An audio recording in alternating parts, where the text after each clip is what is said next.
What's up, everybody? Mike Miller with the Herald Times, columnist Jeremy Price, coming to you from Assembly Hall ahead of Saturday afternoon's Indiana-Minnesota game, 2:15 on BTN.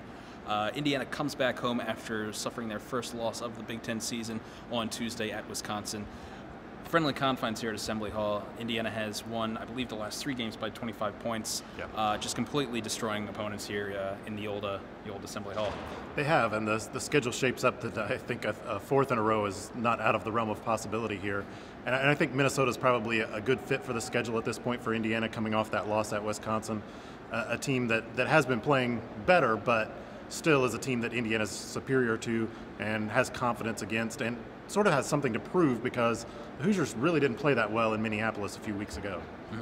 Turnovers were an issue on Tuesday night at Wisconsin, although prior to that, last couple weeks, Indiana tried to get those back in check a little bit. They'd done a better job of managing them. They weren't too egregious, 10, 11 here and there. I believe the target is no more than 9 at home. But they had shown some improvements of just taking care of the ball, making simple plays. Wisconsin was not that case. It was a little bit sloppier. Really, just a general sloppiness overtook that game, whether it was turnovers, poor shots, just poor play in different dimensions. How do they kind of get back on that right path as far as turnovers, playing a little bit more crisp basketball? Well, I think really a lot of it was Indiana creating unforced errors. They were the ones creating the turnovers. It wasn't something Wisconsin was particularly doing.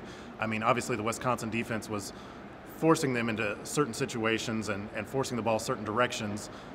But I think ultimately Indiana was the one that was making the mistakes, whether it was poor entry passes, misguided drives to nowhere, things like that, which we did see a lot earlier in the season. But it's something that they've done away with well lately, and certainly have done away with at home. So I expect that to be much better against Minnesota.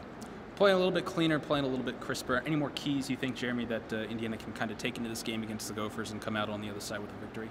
Well, one thing is Joey King for Minnesota really hurt Indiana in that first matchup, and since then Indiana's done a good job against stretch 4 type players such as Northwestern's Aaron Falzone, Illinois' Mike Finke.